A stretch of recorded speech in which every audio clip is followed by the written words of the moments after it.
Teman-teman, kalian ingat gak sih berapa banyak konten meme, brainrot bahkan, atau skit yang pernah kalian share ke teman-teman kalian? Ingat? Atau ada 10 konten, 100 konten mungkin, atau bahkan sampai 1000.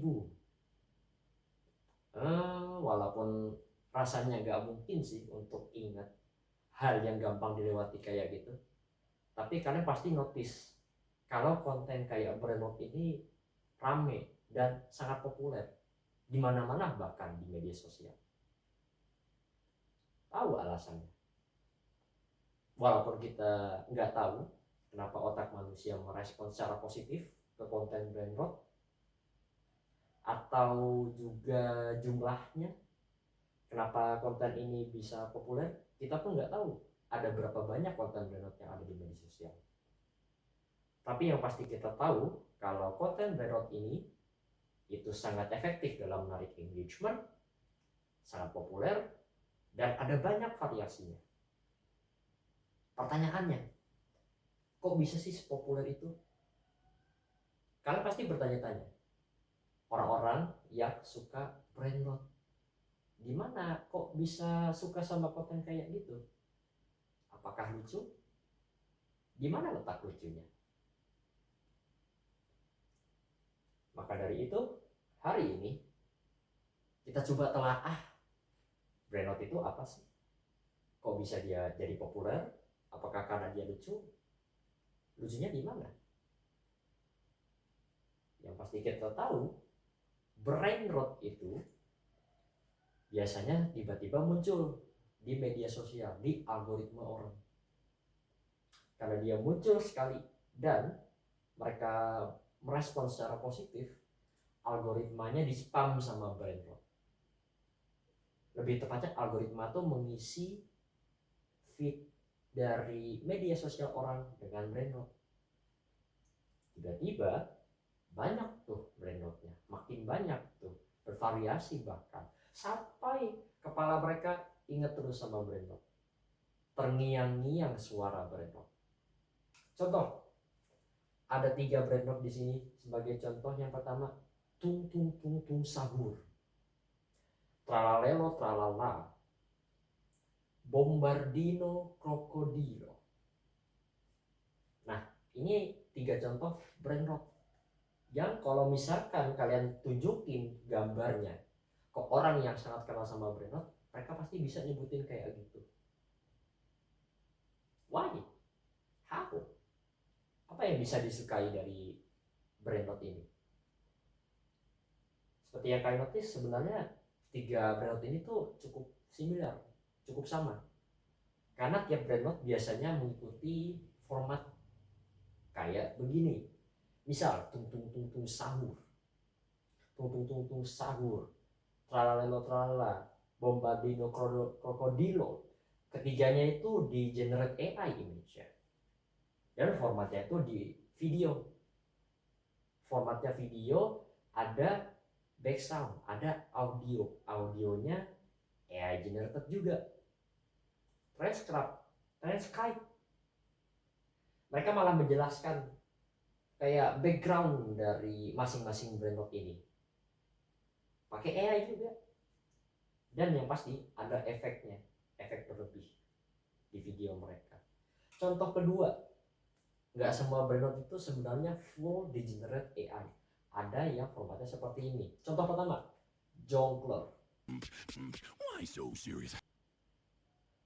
Jongler. Video Jongler yang pertama, dia punya video loop, video GIF. Dan itu dianimasikan pakai AI. Audionya tidak. Audionya comot dari meme lain. Jongler. Yang kedua, contoh kedua, DJ Tonel. DJ Tonel sama, videonya pakai GIF. GIF-nya di generate AI motionnya. Terus ada audio. Audionya ambil dari meme lain. Itulah 2 format brainrot. Tapi kalau videonya seabstrak itu, konsepnya tidak berkonsep itu, why are they funny? Kenapa mereka bisa jadi lucu? Apa yang membuat mereka lucu? Tidak ada setup, tidak ada build up, tidak ada punchline. Mereka tidak seperti jokes pada umumnya. But still some people menganggap kalau Brainrot itu lucu. Why are they funny? Apa yang lucu di situ? Dan yang kedua, why are they popular? Kenapa mereka sangat tinggi engagement? Kenapa mereka sangat populer? Sangat terkenal. Bahkan ada Brainrot yang sampai-sampai diambil idenya sama brand besar, perusahaan besar. Tung Sahur bisa masuk Fortnite. How? Posisi awal, kenapa mereka bisa sangat terkenal? Why? Coba kita approach dari POV lain. Definisinya apa dari Brainrot? Mari kita coba pahami Brainrot. Brainrot itu punya ciri-ciri sangat repetitif, tidak bermakna, seringkali tidak bermakna. Kita nggak paham Brainrot itu apa konteksnya, atau untuk apa gitu. Apa itu Brainrot kita nggak tahu. Yang pasti mereka adalah jenis konten yang high stimulation. They are high stimulation content. Konten yang sangat menstimulasi. Menstimulasi apa? Menstimulasi otak. Apa yang distimulasi? Dopamin. Formatnya, ya Brainrot punya format seperti yang kita jelaskan tadi. Mereka itu pendek videonya, durasinya pendek dan sangat loopable, kayak contoh 2 Brainrot sebelumnya atau 3-3-nya bahkan, dan cursed atau lebih tepatnya uncanny. Jadi agak sedikit disturbing lihat gambarnya. Ada sesuatu yang nggak benar di Brainrot dan orang-orang bisa notice itu. That's the format. Chaos, konsepnya berantakan, konsepnya tidak ada konsep, sangat abstrak. Tapi tiap repetisi dari AI Brainrot ini mengikuti satu format yang sama, layaknya meme.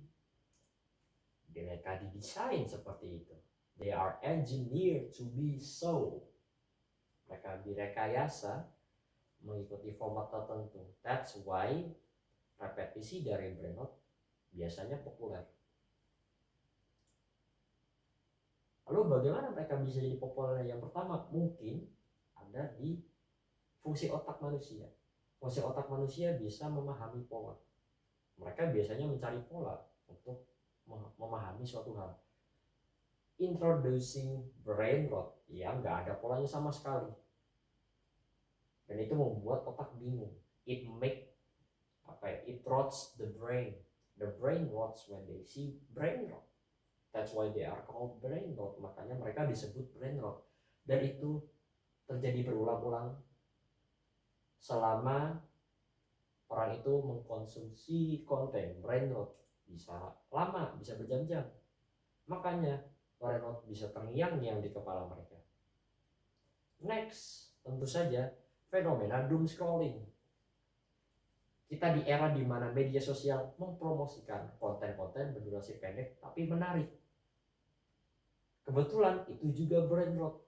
Dan ketika algoritma sosial media mereka teracuni oleh Brainrot, apa yang mereka lakukan? Mereka doom scrolling, mereka melihat Brainrot, mereka menyukai Brainrot, lalu mereka melihat Brainrot lagi dengan variasi yang berbeda. Lalu mereka menyukai Brainrot tersebut, dan seterusnya menjadi sebuah lingkaran doom scrolling Brainrot.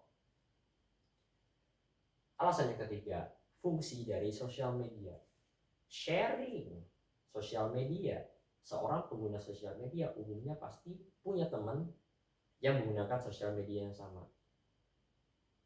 Ketika mereka menemukan sesuatu yang menarik di sosial media mereka, mereka share ke teman mereka karena itu menarik. Tapi Brainrot nggak terlalu menarik, tapi kok masih di-share. Mungkin saja intensi untuk membagikan Brainrot ke teman mereka adalah suatu aktivitas yang menarik, karena mereka ingin teman mereka menderita hal yang sama, mengkonsumsi konten Brainrot. Contoh, kedua biji, kedua kacang, they are beans, Bin yang kiri menyampaikan jokes yang garing, dan Bin yang kanan they're so done with it, mereka nggak suka jokes garing ini. Nah, hal yang sama terjadi ke sharing brain rot. That's why they share brain rot, karena intensinya aja menarik. Begitu, makanya brain rot bisa jadi populer. Lalu sekarang brain rot, why do they exist? How do they exist?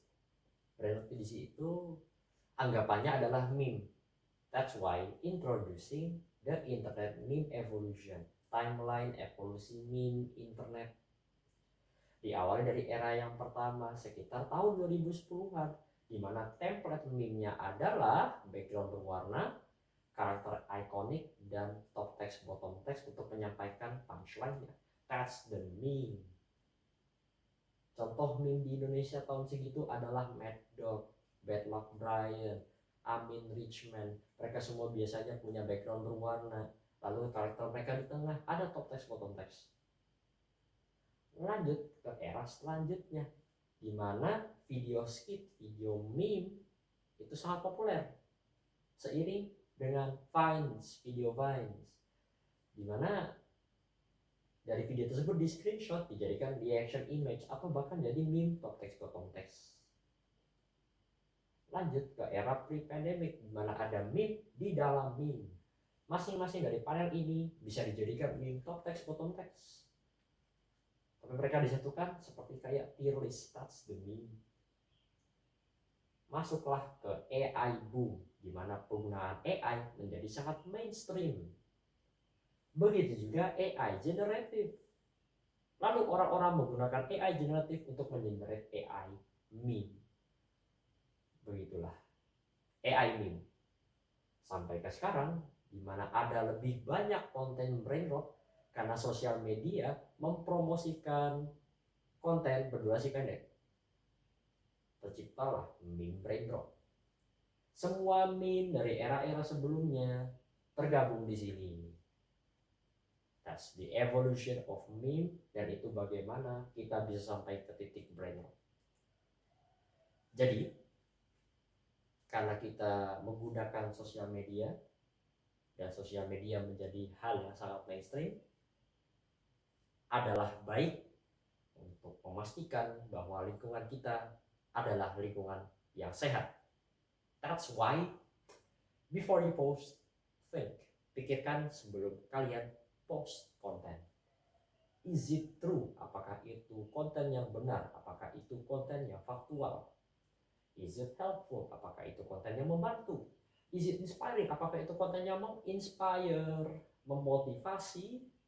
Is it necessary? Apakah itu konten yang perlu untuk diposting? Is it kind? Apakah itu konten yang baik, yang mempromosikan kebaikan? Think before you post. Saya Bintang Rais Habibi, and that is my TED.